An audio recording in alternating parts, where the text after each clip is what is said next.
that it used to take about 2 to 3 years to become a millionaire through real estate and other traditional ventures. Well, do you know the fastest millionaire in the world today is 6 minutes and 33 seconds? I'm not saying that you need to go and build a big bank account to make a difference in your life, but what I am saying is from where you are now to where you want to be, there's never been a better time in the world to turn that around, to actually dial into what you really want. I have an amazing guest today. He's a producer, actor, writer, director. Douglas Vermeeren is an actor, filmmaker, and producer known for his work in various film and documentaries. Some of his recognized works include Candlewood, The Science of Getting Rich Movie, Big Cats, Black Creek, Bring Me a Skin for Dancing In, The Awakening, Jackknife, The Legacy, Courage, How Thoughts Become Things, just to name a few. Additionally, Douglas Vermeeren is known for his work as a speaker and author, focusing on personal development and self-improvement, which often reflects in his film projects. Currently, he's filming several more movies, so for more, stay tuned. Best advice ever given? I'm going to say this. Write this down if you're listening, ladies and gentlemen here. I don't want you to get out of your comfort zone. I think that's really hard. There's a lot of things in life that are uncomfortable. Like, I don't do my own dental work. I don't do my own taxes. I don't cut my own hair, right? So instead of trying to focus on getting out of your comfort zone, focus on getting into your brilliance zone. What are you really good at? And then delegate the rest. That's really where you're going to achieve. Hey everyone, welcome back to Live with Purpose. I'm Anna Lawson, your host, and this show is meant to inspire you to ask yourself that most important question: what do I want? What is my life purpose? We usually tend to please everyone else around us, and we don't really live in touch with our true nature, with our deepest heart's desires, and with our soul. So I really hope that these conversations inspire you in some way to get on that journey and really get in touch with your own heart, with your own soul, with your own true calling. Because when you share your gifts and talents with the world is so much better. We need your talents, we need your gifts, and we need you to live in alignment with your true purpose, because you're gonna make the entire world better and your life as well. I have an amazing guest today, my dear friend, Douglas Vermeeren. He's a producer, actor, writer, director. Douglas, so great to have you here in studio. Awesome today. to be with you, Anna. It's always fun, right? We have a good time. Yes. So you flew in from where? I was in Vancouver, Canada this morning. And I also just want to say I loved your intro there, because I have a lot of background in personal development. I don't know if you knew this, but I produced 4 of the top personal development films, and there's one coming out on Friday. And so if you'd like to, what is the name? That one is based on the book, The Science of Getting Rich, which actually was the influence behind the movie The Secret. I love both of those, and Bob Proctor. Yeah, and Bob actually, this is the last film that he ever appeared in fact. Before he died. Before he died. So I have the very last footage in it. Now, here's something interesting I'll tell you for the future, because obviously if this audience is tuning in and they enjoy that content, I will introduce you personally to all of the people from our film. And in this one, I've got John Osseroff, Joe Vitale, John DeMartini, Marie Diamond, Sharon Lecter, who wrote Rich Dad, Poor Dad, and several others like that. But my first film in that space was called The Opus. And you remember The Secret came out in 2006, and it rise to its pinnacle in about 2007, 2008. Well, my film, The Opus, came out in 2008. Random House picked it up. They did 26 languages worldwide as a film.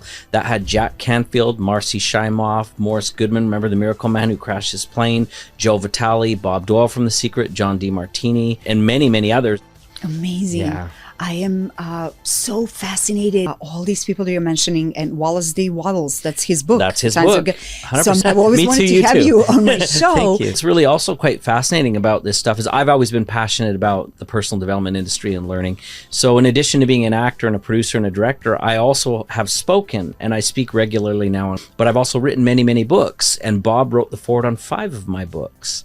And so he's been really kind to me. He was almost like a grandfather to me, and we just had a really incredible connection. He's Canadian too. And Morrissey, Mary Morrissey, she's incredible. She did programs with him right. too. Yeah, they were really good together. friends. Mm-hmm. Definitely, for sure. And all these things, the thoughts are things, which everything is energy and frequency, right. and every thought carries a frequency and information. Well, let me share with you something interesting that Bob did teach me. Here's something really special to me about, you're talking about everything vibrates at a frequency and so forth. So when I was last with Bob, this was probably when we shot the footage for How Thoughts Become Things and The Science of Getting Rich. We're actually here in Los Angeles. We're at a hotel right near the airport. He was doing his event called Paradigm Shift. So he said, come hang out with me and we'll shoot the video and then we'll visit and all this kind of stuff. And so when we were there, after the cameras were done rolling and everything, we just sat down and talked. And it was really interesting to kind of pick his brain. Can you imagine you've got a guy like that and you can ask him any question in the world? So we started talking about vibrational frequencies. And he says, well, I may not be a scientist, but I'll tell you how I've come to understand it. He said, to me, everything is a manifestation of either gratitude or love.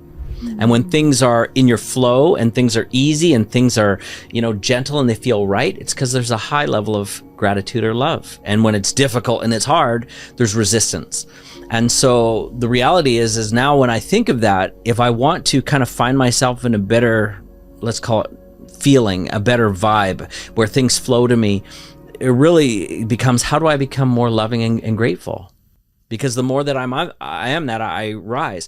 Now, the interesting thing is, vibrate at a higher frequency. You vibrate at a higher level, but that's how it starts. You have to have love, kind feelings, and gratitude. And we've heard of scarcity mentality, and we've heard of abundance mentality. Well, scarcity is all jealousy, criticism, competition, feelings of hatred, whatever. But on that other end of the spectrum is all love, kindness, gentleness, all these things. But something that's interesting. So I was studying this because I wanted to really understand this material. How do I bring this into my life? And that's going to be our next movie. What is the name of the movie? The next movie is called The Lost Message. And you are... I'm producing it. I'll probably be speaking in it. I'll be bringing some of the speakers again from films like The Secret and other major teachers from around the world. But I'll maybe let you in on a little clue. If gratitude and love is a very high frequency, what's the frequency higher than that? I would say God. Maybe, but you'll have to watch the movie now to find out, because I am Okay, going to we'll unfold that. And you know what? It is something that maybe is very interesting to think about. It's something that everyone can achieve and everyone can dial into. So it's not inaccessible. This lost message is available to all. And it's something that none of the films or books that I'm aware of really talked about yet. That is so wonderful. Yeah, it's very cool stuff. That we are not the victims of our lives, we're creators. Right. And everything that you want to achieve, everything is inside of you. So you need to turn inside. That is what the basics of Bob Proctor's teachings, that you create the world inside out. Well, something that's also very interesting to think about, when we were shooting the movie The Opus, my first movie, Jack Canfield actually, he said that, there's really two kinds of positions that people take in life. And I'm paraphrasing now, about like some people think small and they try and do things small and they try and live within, their abilities or their budget comfort or their zone. Comfort zone, all these things that are really small. But he says if you look at the universe since the beginning, it was the Big Bang and everything was now going this way, it's expanding. And the minute that you try to go the other way, you're not just like... You're going against the entire universe. universe. Against the entire universe. And so if you're trying to play small, you're actually prohibiting everything in your life from becoming grand. So the way that I kind of articulate that is, if you want to expand what you have, you need to start by expanding who you are. And that's really the importance. And your mindset. You've got to believe that about yourself, that you're destined for great things. And I think that that's sometimes a very frightening thing. Now, as we're looking at this movie, The Science of Getting Rich, it's also important to understand that your net worth can never expand unless your self-worth does.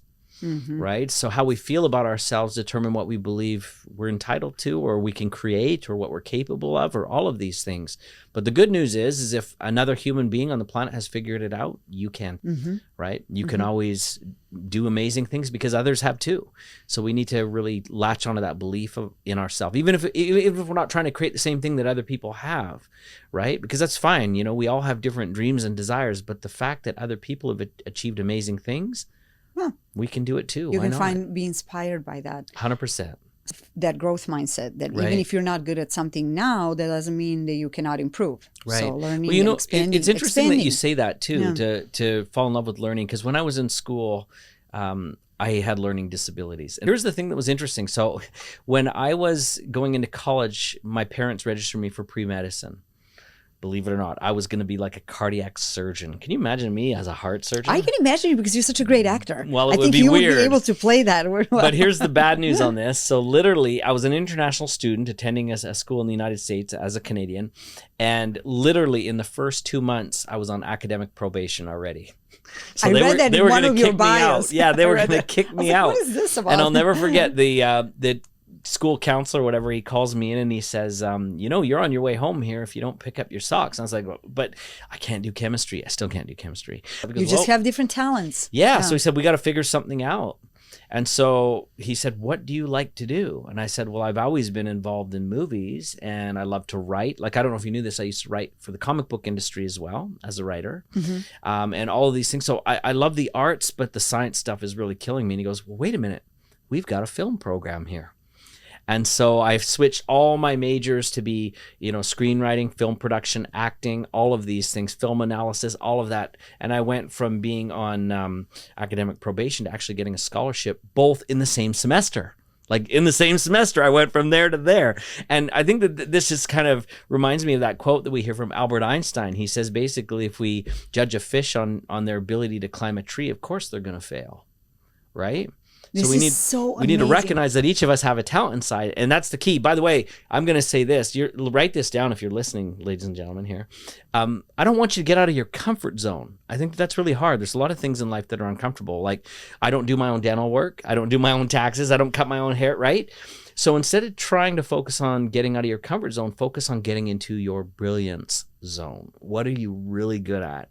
And then delegate the rest. That's really where you're going to achieve. Thank you so much for saying that, because this is the essence of my show. And this was my last question for you today. You just answered it. And that's why I want to encourage people to focus on their strengths, because our purpose lies between our strengths, talents, and gifts. Right. Something where we feel strong, and not to try to fix what you are not good at. Tune into your brilliance, just like you said. So really, well, it's kind of cool even just to pursue that path for a second. Like when I first started as an entrepreneur, because when I started making all kinds of money doing movie stuff, I was spending it really quickly. So I had someone sit me down and say, learn business, you'll be better. So as I started looking at business, I started recognizing that people don't pay me for my weaknesses. They don't pay me for the things I'm not very good at. They pay me for the things that I'm capable at and no one else can do, the things that make me uniquely me. And so if you're sitting at home right now wondering, well, why am I having struggles financially or not feeling fulfilled or whatever, it's because you're not leaning far enough into the things that you really love. And I think everyone can find those. And the truth of the matter is they may even be passions or things that you practiced as a young person and you've sort of let them go and you've forgotten them, but they're still in your heart, in the back of your mind. It's never too late. In fact, I always love that meme that I see that shows like how old Colonel Sanders was when he opened KFC. 75. Or something like this. 300 no's. When Morgan no's. Freeman started acting, or even Samuel Jackson, or one of these people. Like, so here's the deal. If you're still breathing, there's still work to do. And you can definitely turn things around, especially in our environment today. It used to be, because so I've done a lot of work also with millionaires. In fact, I've got a program coming up called Millionaire Mind Stretch. It's going to be a movie as well, where I've interviewed 400 self-made millionaires. And it used to be when the book by Thomas Stanley, The Millionaire Next Door, came out, that it used to take about 2.5 to 3 years to become a millionaire through real estate and other traditional ventures. Well, do you know the fastest millionaire in the world today is 6 minutes and 33 seconds from nothing? Why not? From nothing. I don't just share that for the idea around money, because some of you, maybe your aspiration isn't to go make a lot of money, and that's totally acceptable, right? Like everyone is wealthy. It just appears in the form that you value most, right? So what do you value most? I'm not saying that you need to go and build a big bank account to make a difference in your life, but what I am saying is from where you are now to where you want to be, there's never been a better time in the world to turn that around, to actually dial into what you really want. So if somebody would like to do, where they can start, how can they change these? But here's the thing, is that habits? most of us look at a problem and we get paralyzed. And the truth of the matter is, in the movie The Opus, I said there's no such thing as problems. Everything is a puzzle. And so if you start thinking about how this puzzle is, you'll always find solutions. But I kind of like what Albert Einstein once said. Albert Einstein said that problems are not solved at the same level of thinking that was used to create them. So I think that's true. So we have to up-level our thinking. But I want to share something that Albert Einstein didn't say that has really helped me. You also don't have to solve the problem by yourself. which means you can get a team. So if we look at, let's say, for example, some really amazing achievements in the world, Sir Edmund Hillary, who climbed Mount Everest, or any one of the people that have won an Academy Award or a gold medal at the Olympics, they never do it by themselves. Yes, they're getting the medal. That is true. But they've got nutritionists, they've got trainers, they've got, if it's movies, they've got hair and makeup, someone that wrote the script, a director, editors. If it's Sir Edmund Hillary climbing Everest, he had people carrying his stuff on the back of donkeys up the hill, and someone who surveyed his course with him and funded it and all these things. So none of us are truly alone when we're successful. It's always a teamwork. That's success is always a team sport. Yeah. And until you recognize that, and if you're trying to do it by yourself, you're going to run out of steam real quick, and you're going to also find your limitations. How many movies did you shoot in just 2024? Oh my goodness. Okay, so Can you remember? I have to try and make my brain work. You're currently on 3 different sets, like right now in this moment. Correct. Is that right? And an acting class, and it's memorizing all the scripts. Who's your acting coach? I've got an acting teacher in Vancouver. It's Haven Acting Studio. Ben over there is the guy. That's your acting coach? Yeah, he's absolutely phenomenal. What is his name? Ben. Yeah, he's just absolutely incredible. Really so you incredible. do still work with a coach? Oh, we all should. Yeah. So if we look at kind of how many we worked at, I started the year with that same guy who did The Lurker, though I've done 2 other movies since then. So we finished Jackknife and did the premiere at TIFF, or TIFF Lightbox in March. But I did finish doing some other pickup work on that. We did a film right after that in Los Angeles. I'm trying to remember what I was doing because I went straight What about across. London? Oh, I also did in January. I shot a Christmas movie this year in Kentucky. Called Homeless for the Holidays. It was really funny, by the way. They left it in, but I got hit in the face with a football by a stunt person, and it was actually supposed to go past me, but it hit me.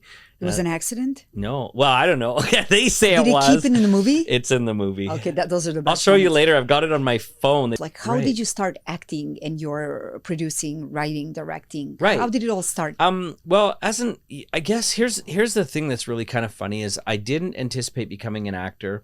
The first time I ever appeared on television, I was a studio audience member at 5 years old for a kids show in our city. And then later on, my mother went to work with a lady who worked at a photo studio for Simpson Sears. Remember Sears had the photo studios? And so the lady who she was partnering with had a son who was already doing movies and making money for his college. So my mom thought, why not me? So I tried a couple of things. And my first thing was for CBC, an after school special called Mildred McFall. I've never seen it. I've looked for it. I can't even find it on IMDb. As a newspaper boy. Yeah, newspaper boy. And what was really funny, the biggest memory that I have, which is really silly, it was the craft services table had strawberry filled donuts, and I thought that was one of the coolest things ever, and I could eat as many as I wanted, and there were no adults to stop me. So I did eat way too much. Probably started working on my diabetes that day, right? And then at the end of the day, they called me over to a trailer, and believe it or not, they paid me cash. Nice. And by this time, my grandfather was there to pick me up, so they gave me a crisp $50 bill, which I thought was just incredible because I was just a kid, right? That's such a great start. Until I got home, and then my mom made me save half of it. Or whatever. Well, that's a really good thing. She made Thank you goodness save. she did. Yeah, It's not about how much you make. It's about how much you save. Tell us, what is your ideal perfect morning routine? Wow, perfect morning routine. So it depends. If I'm on a movie set, sometimes my routine's definitely different. So if I have an early call time, like we were talking before the show, I've had call time sometimes as early as 4 a.m. But I've also had all night movies where my call time has been 11. Like when we did Black Creek. Mm-hmm. I think my call time most days was 4 p.m. in the afternoon. They'd try and feed us before. I quickly figured out that I could show up at 7 and it would be just fine. Camera would start rolling probably around 8 or 9, and then I would get off generally around 5 in the morning. And then I've had some fun ones too. How do you make these days work? How do you stay focused for so many hours? I'm a morning person, but I also am late. I don't actually sleep a lot. I wake up typically, get my workout clothes on, and then I go quickly to the gym, which they have one in my building. I'm generally the only person there, which is great. I'll put in my headphones and I actually will learn stuff. If it's a script I'm working on, I generally have it in my, I will talk my script beforehand, or if I'm doing an accent, I'll have a friend who speaks that natively do it for me. Mm-hmm. And then I also I'm learning new languages. So I listen to things that are there. Right. Mm-hmm. So I'll try and do some of that. And, I'll just go through and do a workout for probably about an hour and a half. I also bring with me a notepad wherever I go doing that, and I write things that I know that need to get done today that are not yet on my list, or I write about my goals and what I'm going to do. And then when I take that list back to whatever, I'll quickly shower, eat a very quick breakfast or whatever, something light, and then I'll get started right into work. And the interesting thing is like I also do have a team. Okay, we talked about teams. So I have people that do work for me. So sometimes that list is delegating stuff to other people. And so I really am a firm believer that sometimes people say, Doug, what do you do for a living? And I was like, as little as possible. And I delegate the rest. Because again, I want to stay in my brilliant zone. There are certain things to run a business or as an actor or even as a producer that, quite frankly, other people can do them and sometimes do them much better than me. So I try and surround myself with the very best people I can find. And naturally, an analogy I like to use is if you were to grab, say, an album from, say, Michael Jackson, right? His face is on the cover. His name is on the cover. He's the guy getting credit. But if you open up that album and you look and see who played the guitar, who played the drums, who even wrote the songs, oftentimes that's not him. So I don't really care who is doing what to help me. If they're all part of my team, I mean, in the end, I get credit for it. Right? Even movies I've made, a film by Douglas Vermeeren for my personal development films. The Opus is the first one, The Opus. The Gratitude Experiment, The Treasure Map, How Thoughts Become Things, The Science of Getting Rich is just about to come out. The Lost Message will be the next one.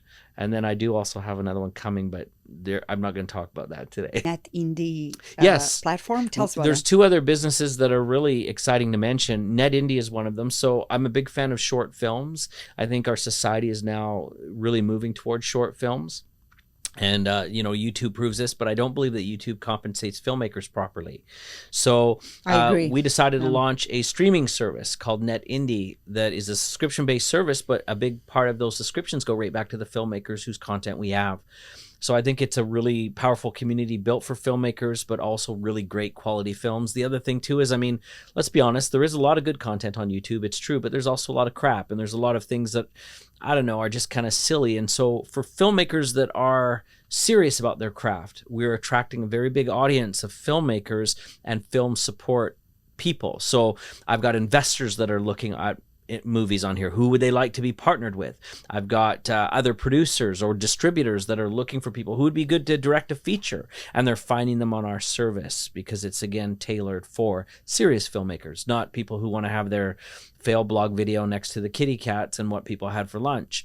It's just, And you recently serious signed filmmakers. with Roku, Yes. Apple TV. We just did a deal with Roku TV, Apple TV, Amazon Fire TV, and Android TV. So we've literally exploded and expanded. So it's pretty exciting. Yes. Net Indie. Net Indie. Can audience find already in Roku? Absolutely. And also it's You everywhere. could just go to www.netindie.com and it'll lead you to all of those channels. But also, if you're a filmmaker, it'll show you how to submit it. And by the way, we are also looking for podcasts, talk shows, music videos, any short form content. Feel free to submit it, and we'd love to look at it. And we're also going to be running a film festival this year where we're going to be giving away all kinds of money. And Where is going to be the film festival? we're deciding between Las Vegas or Los Angeles. We want to do a little differently because we believe that there's yes, there are film festivals handing out awards, but we want to do something comparable to the Academy Awards, but for short form content, so that we're not necessarily competing with the Academy and people who are like SAG or ACTRA members. We want like the independent world to have their own award Stage. ceremony. It's award their ceremony. their own stage, but also for shorts. So we've got a lot of really cool things that are happening, and we've got already some celebrity presenters that are committing to be with us. When is that going to happen? We're looking at possibly doing it for June of this year. We're just trying to work the dates out, and if that all comes together, you'll see us in June. If not, keep watching because it will be soon thereafter. One thing people don't know about you. One thing people don't know about me. There's a couple. Give us one. I think one that astonishes me is I'm actually a not very distant cousin of Elvis Presley. So you're kind of related to Elvis Presley. I am exactly related to Elvis Presley. Best advice ever given. Be living a fulfilled life. That's really what it is. If you feel like you're doing the things that you want to do and you're being appreciated for that, I'm not saying it's going to be easy. It takes hard work. But if you're doing the things that you're passionate about, I think you're successful. If you're having fun and you're doing what your purpose is, you're successful. How did you become so close to Bob Proctor? How did you meet him? I think I met him first time at a Mary Morrissey event, but we had chatted by the phone a few times, plus he's Canadian. I've had so many official mentors, and I guess here's the deal is I try to learn from everybody that I ever meet. One of my favorite mentors, just like a grandpa to me, was a gentleman by the name of Frank McGuire. Frank was one of the co-founders of Federal Express, the former VP of marketing for all of KFC and American Airlines. He was aide in the White House to Lyndon B. Johnson, but primarily JFK. And he was also the personal philosophy teacher of Marilyn Monroe. And he also knew my cousin Elvis quite well. But Frank always had amazing things to say. So whenever I was with him, just the things I would learn would be incredible. Here's a quick money lesson for everybody that I think will change your life. So I had just spoken at an event. We were outside and this guy was loading our luggage into the vehicle to go to the airport. And he came around and Frank pulled out a $5 bill to give to this boy as a tip. He held it out. Frank did not let go as the boy took it. And Frank looked at the boy and he said, "What is that I've just given you?" And the boy doesn't know what to say. He looked at this $5 bill and he goes, $5? And Frank said to him, he goes, "What is that worth?" And the kid looked at it again. He goes, $5. He goes, "Nope. It all depends on what you do with it next." And then gave it to him. And I think that's an interesting thing with everything in life. How much time have you got? Well, it depends on what you do with it, right? Mm-hmm. Some people waste their time. They could literally live for another 20 years, but literally it's not made a difference. Other people, you give them $5, they blow it, and it's gone on cotton candy, and that's the end of it. A couple of churros and they're done. But other people could take $5 and turn that into something big. Some people could take 10 minutes and turn it into something big. So when you're given a gift, regardless of what it is, you pick it is, even if it's talent, something that you're good at or something that you're passionate about, what do you do with it next? There's your answer. You could be sitting on something much bigger than you believe. So that is really, it's like what you have, how you're using it, what do you do with it? So exactly. Yeah. So that's really, and you know how it's interesting how in life, these little things really matter. It's the little things that make huge difference. Most people think that they need to wake up one day and have a revelation. It's in daily habits, in changing literally how you talk to yourself, shifts and tweaks 100% that create momentum and create big changes over time. Interesting example. So I was probably maybe 19, maybe 20. I started an investment that just took a little bit of money out of my account every single week. I was a college student. I hardly had anything. I was broke. I had nothing. But that little bit, they put it away, they put it away, they put it away, they put it away. Well, was it this morning? Maybe it was last night. I was looking at my statements and stuff before I headed on the airplane here. And all of a sudden, I saw, hey, there's that investment that I forgot about. I have never looked at it. Literally, I've not looked at it since like maybe 1998. There's $87,000 in there that I had no idea I had. So here's the thing. The point is not, wow, okay, invest when you're young in college and you'll forget it, set it, forget it, and you'll be okay. No.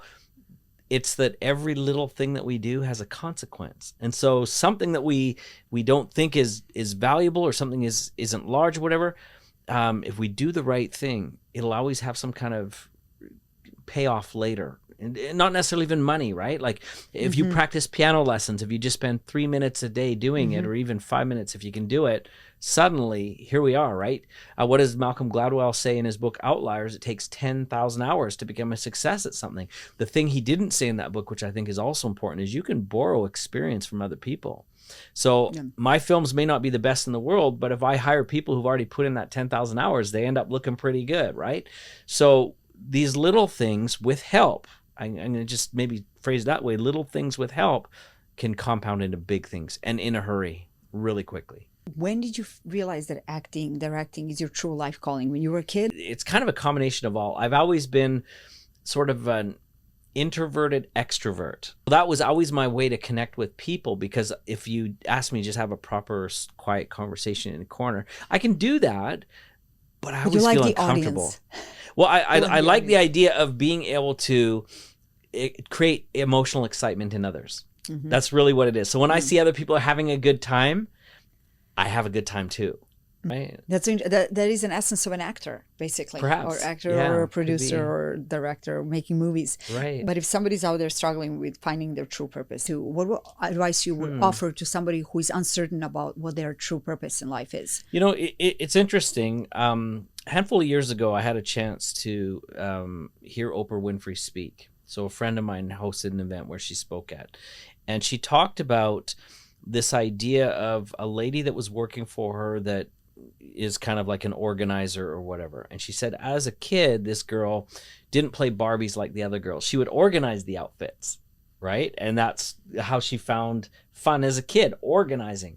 And then she went on, and I can't remember what the other examples are, but there were other examples where people had done things as a child, and it looked like that left clues for them, who they were supposed to be, what they were supposed to do. And I think for me, that's always been similar. Like I won't lie, I've tried other jobs. It's so interesting with you mentioning that, because at the end of last episode, Right. I give them Oprah Winfrey exercise to Nice. tune what they were like doing when they were kids. I think it's valuable, but I know for me, like, you know, I was fortunate. I have had quite a bit of success as an actor, but there was a lot of stuff earlier in my life where it didn't go, right? I So still tell me, wanted that it. was one of my questions. Right. Did you ever have a moment in your life when you really struggled and you had to overcome a major obstacle? How did you do that? Well, the reality is I still have that every day. I think sometimes the thing that recharges me is just to revisit the things that made me excited. So I know this is I don't know. Okay. No, this is good. Yeah. Because you embody that feeling of when you Right. when you were strong, when you felt. So there's a couple movies when I was a kid that my dad introduced to me that have changed everything. A couple of them, like the 1978 Superman with Christopher Reeve. If I ever feel discouraged as an actor, I watch that movie and it reminds me of the magic of movies. Raiders of the Lost Ark is another one. Jaws is another one for You me. love Back to the Future. Back too. to the Future, of course, except Star I didn't Wars. like number 2 as much as I liked the bookends. uh-huh. I thought they were just more of the fun movie. But I find those things that remind me kind of why I got into doing what I'm doing. And let's be honest, I mean, sometimes you can even just throw on inspiring music. Right? Like if you don't feel like working out, put on Eye of the Tiger and see what happens. Even in being involved in film, like you can act and you can do these things, but the minute the music gets attached to it, the emotions rise again, because emotion and music have a connection that you can't get through language.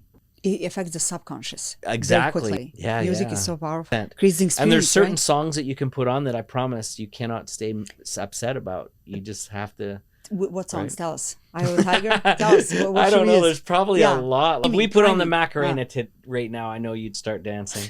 yeah, Yeah, right? So there's one. It's not necessarily on my playlist. I will not confirm or deny. It Like definitely uplift you. does. So true. I was thinking to add music to our show, just tiny little bit, kind of some kind of Sure. little jazz to kind of get a And I little love vibe. jazz. In fact, this is Wouldn't it it be too. cool? Like a lot of times before I'm acting on set, what I try to do, if I've got to have certain emotions for a character or certain things to feel, I will make a playlist.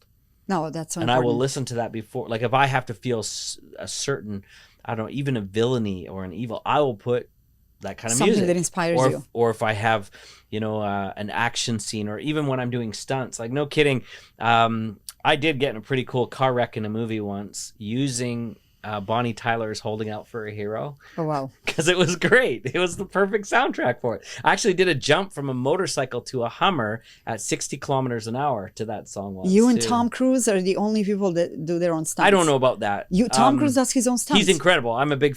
I don't know if he and I are the only ones that do it. I'm honored that you'd think that, but I honestly believe there's a lot of great stunt people out there, and I think there's a lot of great actors who are doing some stunts too. Tell us, Douglas, thank you so much for being here. What movie are you shooting tomorrow? It's called Alien Horde for the Mahal Empire. I play a bad guy in it. Of course. Named Renard. Yeah. And I don't know. I won't say how things finish up for me. I might be back for the sequel. Amazing. But just know this, that I'm not a very nice person in that movie. You're not in the movie, but in life, you're so nice. Oh, Please thank Where can we find you online? Just any of the social media, Douglas Vermeeren. I just started TikTok, so that's new, but Instagram is probably the best one.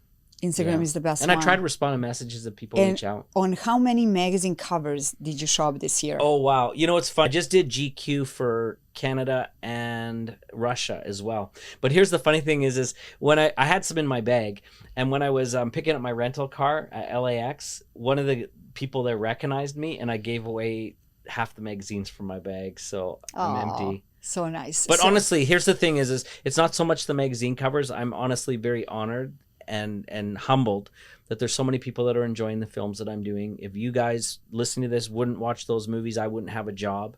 The audience, here's the deal. You are a collaborator on film. You really are. Films are never made by one person. Film is a collaboration. And unless we have an audience, we can't make them.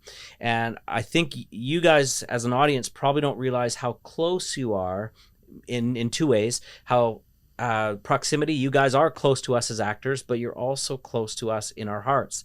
We appreciate and we care so much that you guys care what we do. So we're excited that you're there. And I just want to say thank you for sure. Thank you so much, Douglas, for being here today. Thank you for sharing your inspiration with us. We'll do it again sometime. Thank you so much. Thank you. Thank you all for tuning in. I am so excited that you are here with us on this journey of discovering your life purpose so you can make your life better and everybody else's lives. We need your talents, your gifts, your strengths. I will leave you with the same exercise as last time. Remember the things that you would like doing when you were a kid. That is really important. Though that is something that you're naturally good at, and tune into that and find time. This is what I didn't mention last time. Find time in your day to do that, at least for 5 minutes. So start 5 minutes and then add to it. It will rewire your brain and will make your heart feel so much better. Thank you for joining us. We'll see you next week. Hey everyone, I'm your host, Anna Lawson. You are watching To Live with Purpose.